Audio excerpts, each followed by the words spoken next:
The Lord be with you. A reading from the Holy Gospel according to Saint Luke.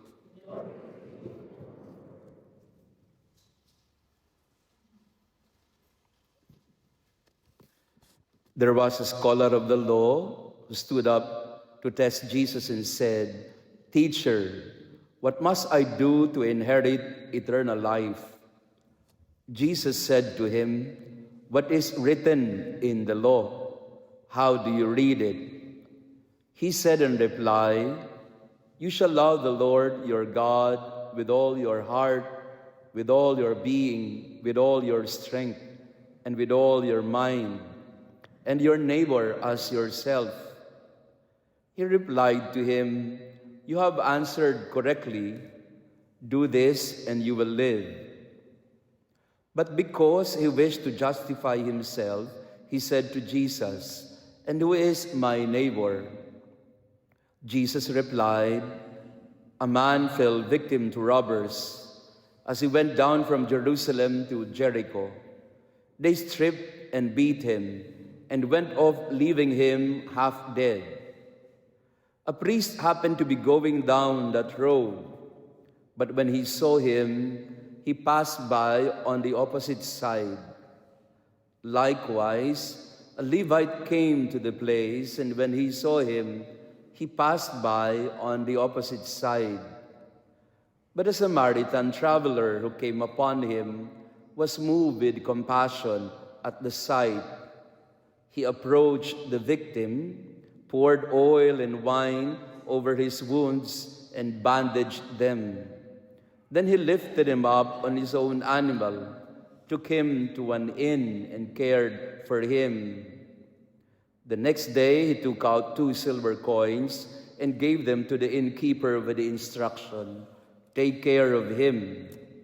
If you spend more than what I have given you, I shall repay you on my way back.' Which of these 3, in your opinion, was neighbor to the robber's victim?" He answered, "The one who treated him with mercy." Jesus said to him, "Go and do likewise." The Gospel of the Lord. Praise be Jesus Christ. Good afternoon, brothers and sisters. Magandang hapon sa ating lahat. Pagod na ba kayo? Kasi 3 oras tong sermon na to. No?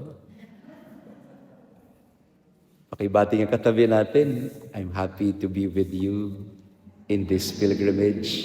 No? Are you happy to be with each other in this pilgrimage?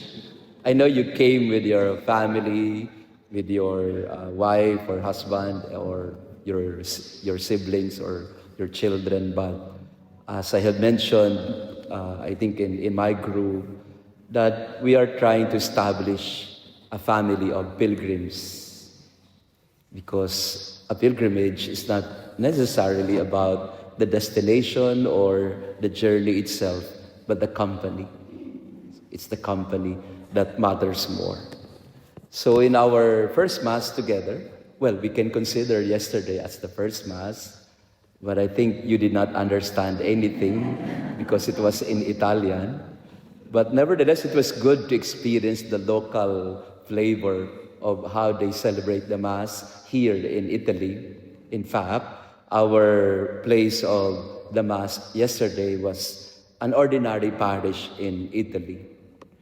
Yung mga pinupuntahan natin, more or less, mga basilicas and sanctuaries, they are tourist destinations or tourist sites or pilgrim sites.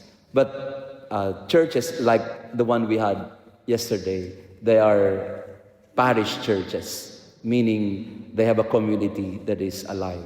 So nakita niyo naman na kagabi, meron din, marami pa din. May mga bata at meron ding mga nakatatanda. So we pray for the church in Italy because this is also part of our journey, that we try to open ourselves to the places that we visit and to the new experience that we are going through. So let me in a way, give you a bit of an orientation of what we are going to do for the next 14 days or so.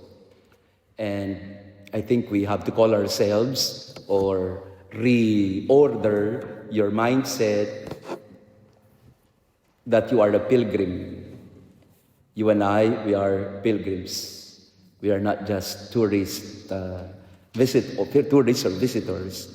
We are pilgrims. And pilgrims like us, we have at least 3 dispositions that we must try to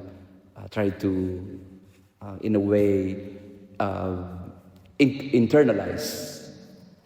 The first disposition of a pilgrim is you are a seeker. You're a seeker. A tourist is a person who goes to a place, takes pictures, enjoys the place and the food and the sights, and that's it. And he will tell himself or she will tell himself, oh, nakita ko na yan or napuntahan ko na yan. A pilgrim is not like that. A pilgrim is seeking something. You're not going to a place because you want to see a place. You're going to a place because you want to see someone. You want to experience that person. So a pilgrim is someone who is seeking the Lord. We are seekers. Everywhere we go, that's the first thing we do. We seek the Lord. Where are you, Lord, in this place? And very clearly, here in Milan, the Lord is showing us Himself by way of the figures that are prominent here in Milan. Yesterday, this morning, we went to the cathedral, the Duomo of Milan, the seat of the diocese or archdiocese of Milan. And we saw there first of all, the beautiful cathedral, and it is where St. Augustine was baptized by Ambrose. So the cathedral, if you go down, you will find there the baptistry where Ambrose baptized Augustine. While here in this place is the church that Ambrose himself built in the 4th century. And I think you know the story of Ambrose. Ambrose was not really a priest or a Christian for that matter when he became the bishop.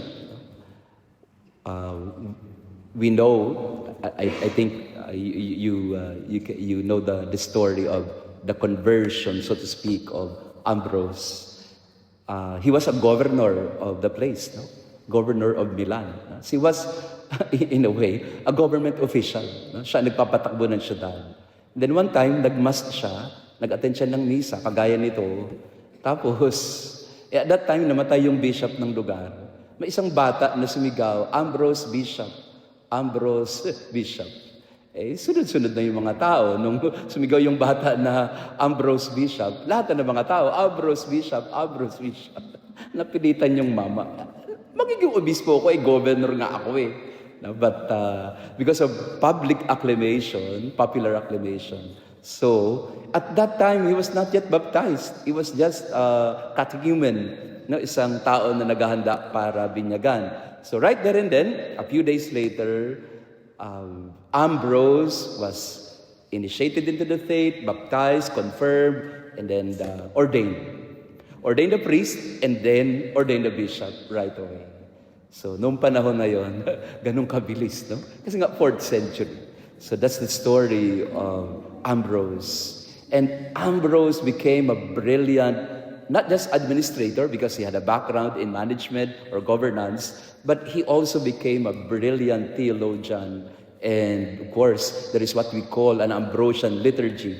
He also loved the liturgy so much because it is the highest form of prayer, and this is the best way that he could teach people. And one of his mass goers was Augustine.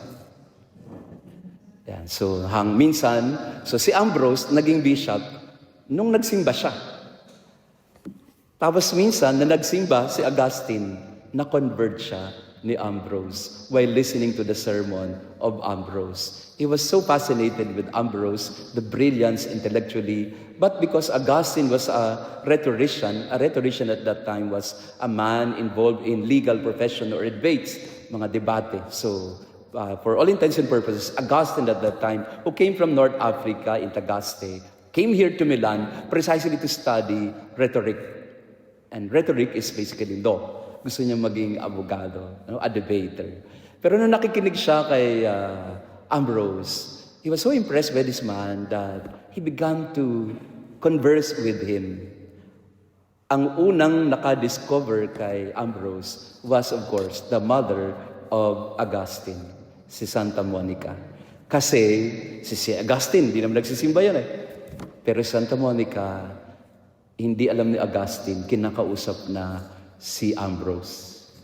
Sabi niya, Bishop, may problema ako sa anak ko.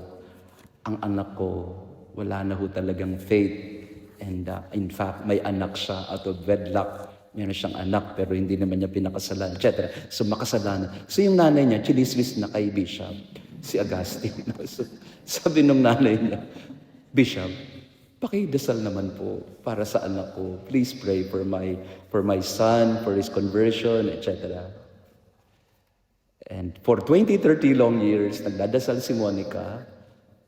And then, when they came to this church, this is where Augustine was converted.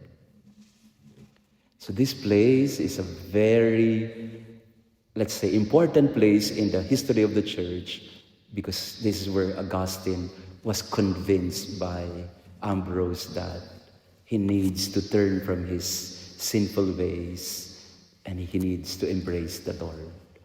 And so one time, Augustine was in a garden here in Milan, and again he heard a voice coming from the voice of a child, Tolle lege, meaning take and read, take and read. Ang sabi ng boses sa kanya, take the Bible and read it.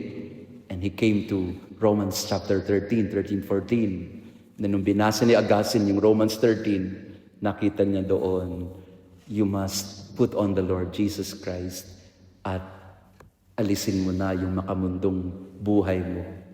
You don't live by the flesh anymore. You put on the Lord.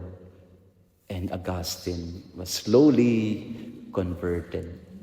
And Ambrose baptized him in the 4th century in the Duomo where we went. So all in all, I would say that our visit here in Milan can be capsulized or encapsulized in one word, conversion. We pray that there could be conversion in this pilgrimage.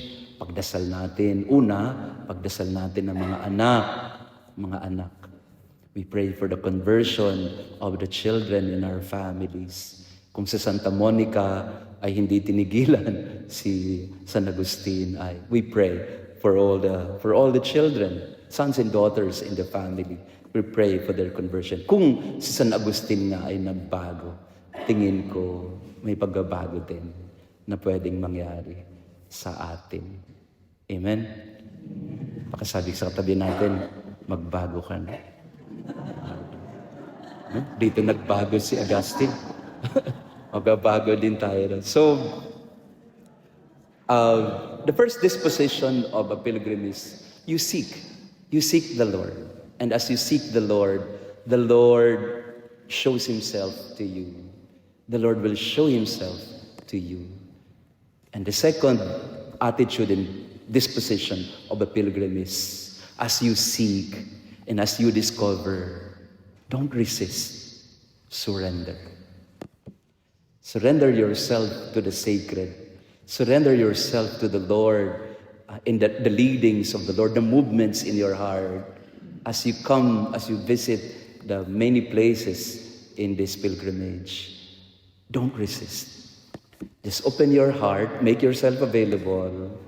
Pwede pa rin mag-picture, pwede pa rin naman na gawin, kumain ng gelato. Thank you sa mga sponsor ko kanina sa gelato. Sabi ko, hindi na ako kakain ng gelato. Kayo,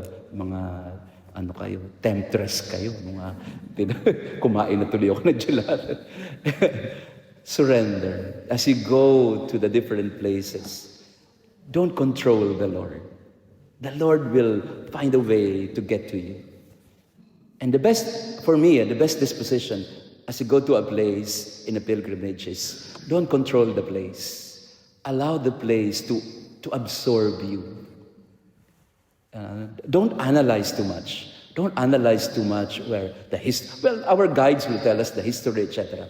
But for me, I've been in this pilgrimage, not business, but in this pilgrimage path for a long, long time. And I have long given up taking pictures already. Because, well, tama pa din mag-picture. May remembrance tayo. Pero huwag kakalimutan na let the place embrace you. Like the Duomo kanina. Kanina po, habang nandun kayo sa kung saan-saan, I stayed for 2 hours in front of the Duomo. Nakaupo lang ako dun sa gilid. And I was looking at the Duomo in the different angles. And I was trying to reflect on, this is the church of St. Charles Borromeo. This is the church of St. Ambrose. So I was meditating on these things. And somehow, the place has revealed itself to me. That's a pilgrim. A pilgrim is someone who makes herself available for the Lord. Let the Lord consume you. Surrender yourself to the Lord because it is the Lord who will guide us. He is our companion in the way. Jonah resisted the Lord. What happened to him? Pinakain siya sa malaking isda. That's what happens when you resist the Lord. The Lord will eat you. And not force you, but the Lord will lead you gently to where you should go. So surrender yourself to the Lord. In the end, as we surrender ourselves to the Lord, He will lead us the way He led Ambrose, Monica, and Augustine. And finally, I think a pilgrim is not just someone who seeks, not just someone who surrenders. A pilgrim is someone also who sees things in a different way. Pagka naghanap ka at nagpaubaya, iba na ang paraan mo ng pagtingin sa buhay mo, sa pamilya mo. So you have a new way of seeing things. And that's what happened in the gospel today, in the parable of the Good Samaritan. The Good Samaritan, he had a different way of looking at his journey. Napansin niya yung nakahandusay sa daan. The Levite and the priest, they did not see him. They did not recognize him. Why? Because they were busy with their business. They were busy with their intention to go to the temple or coming from the temple. So they failed to notice the man in their path. A pilgrim is someone who sees things around him, around her. Nakikita niya yung paglalakbay niya sa ibang paraan. Nakikita niya yung karanasan niya sa mas malalim na pagkilatis, sa mas malalim na pagtasa, sa mas malalim na paglilimi at pagbibigay kahulugan. 3 things a pilgrim does. A pilgrim seeks, a pilgrim surrenders, a pilgrim sees things in a different way. So in this Mass, as we visit this place of St. Ambrose and Augustine and Monica, we pray for their intercession and we lift up to the Lord our prayers and intentions for this pilgrimage. In a moment of silence, I'd like you to present to the Lord the intention that you wish to give to Him, surrender to Him in this pilgrimage. So in this place of conversion, in this Mass of metanoia, of changing hearts, let us surrender, let us seek, let us surrender, and let us see the Lord leading us in our pilgrimage. A moment of silence, we present to the Lord our intention for this pilgrimage.